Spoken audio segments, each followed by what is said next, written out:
Francis Ngannou, a Cameroonian-born French MMA superstar, successfully defended his UFC heavyweight title against Cyril Gane on January 22nd at UFC 270, becoming the undisputed heavyweight champion. Long before his title defense against the fellow Frenchman, Ngannou was scheduled to face the former long-reigning light heavyweight champion Jon Jones. But does he really want the fight to happen? Is Jon Jones's absence from the octagon related to the fight? Here's what we know so far. First, what did Jon Jones's advisors say about the possible fight against Ngannou? Meanwhile, according to The Sun, Jones's advisor Richard Schaefer was scheduled to meet with UFC brass to discuss his return to the octagon. According to the report, Schaefer stated that he would love to put together a fight against Ngannou and that he is in talks with the promotion. I don't say Francis Ngannou because I'd love to put together a Francis Ngannou fight, and I'm in talks with the UFC. And I'll be meeting with them here in Los Angeles this weekend, the former Golden Boy Promotions CEO said, according to The Sun. Moving on, why is Jon Jones absent from the octagon? Jones's absence from the octagon is primarily due to a contractual dispute with the UFC. At the same time, Ngannou has stated openly that if he decides to extend his contract with the promotion, he wants a significant pay increase. Both fighters have been linked to a heavyweight clash for quite some time, and ahead of his title defense against Gane, the heavyweight champion was asked about fighting Jones. Next up, Francis Ngannou doesn't want to fight against Jon Jones. In response to questions during the pre-fight press conference, Ngannou stated unequivocally that he is no longer interested in the fight. "No, I'm over that fight. I've been looking forward to that fight for a long time. It was supposed to be Jon Jones after Stipe Miocic, but that has yet to happen. I'm trying to understand why, so I moved on," Ngannou told MMA Mania.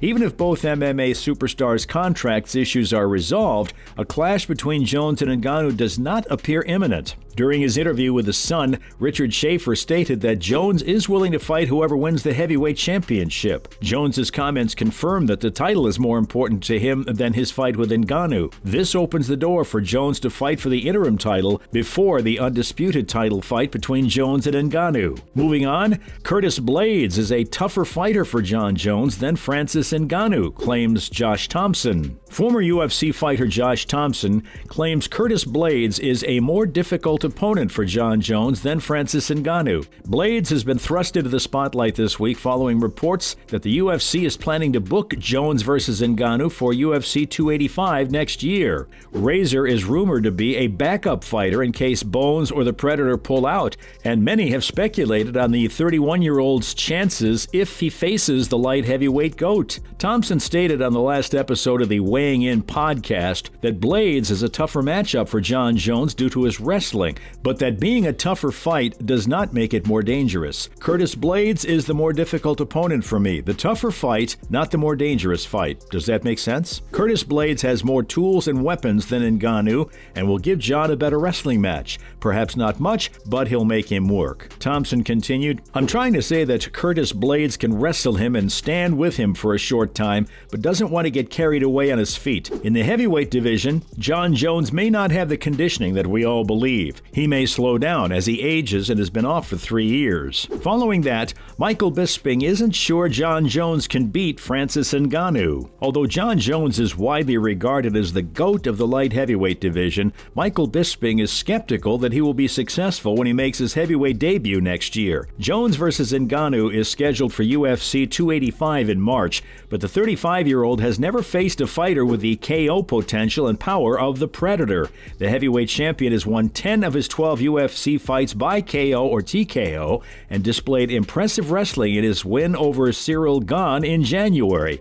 Bisping discussed the potential heavyweight clash in a recent Q&A on his YouTube channel. Bones, according to The Count, is undoubtedly the more technical fighter, but Ngannou can end the fight in an instant. Of course, Jon is the better fighter, but Francis only needs one touch, one glimpse of a shot, and you're out, so I'm not sure. Next up, Jorge Masvidal is taking control. Jorge Masvidal has been represented by First Round Management, a firm headed by Abe and Malki Kawa that represents many UFC fighters. However, it appears that this will be changing in the future. According to Alex Bahunen's report, Masvidal has parted ways with First Round Management, leaving on good terms and continuing to work together. However, from now on, he will represent himself in his negotiations. According to sources, Jorge Masvidal is no longer represented by First Round Management. He is still on good terms with FRM, but he will be negotiating on his own from now on, Bahunen reports. Masvidal is not the only well-known UFC fighter to have decided to represent himself in recent years. Sean O'Malley is the most notable example,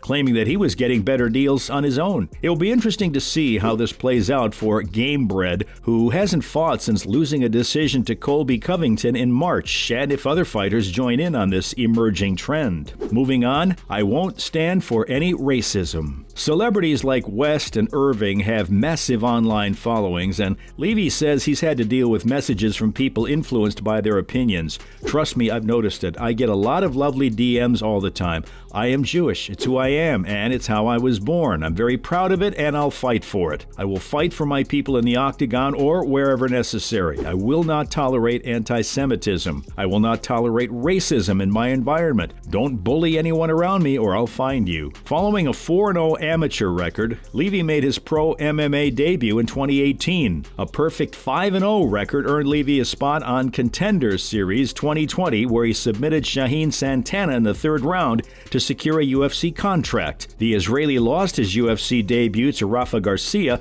but has since won back-to-back fights, including a unanimous decision over Mike Breeden earlier this year. Following that, Thompson names Venom as karate's best in MMA. Thompson was asked to name the top 5 karate fighters in the world of MMA during a recent interview with CBS Sports' Shaquille Majori ahead of his return to action this weekend at UFC Orlando. The list included obvious choices such as legendary former 2-division champion Georges St. Pierre and Brazilian legend Lyoto Machida, current middleweight contender Robert Whittaker, as well as a more surprising choice in Gunnar Nelson cut. The winner was veteran Bellator welterweight Michael Venom Page, whose unique and eccentric striking game has resulted in several viral highlight reel-worthy clips. Certainly, I would say MVP, Michael Page and Venom have to be at the top of the list, Thompson said. I believe he comes from a point fighting background. He's fought a lot against Raymond Daniels, one of the best point fighters and strikers out there. Michael Page is undoubtedly at the top of the list. His movement, his charisma out there, he's just a lot of fun to watch, and he moves so quickly. So he's unquestionably at the top of the list, Thompson added. Page's style is unmistakably karate-influenced,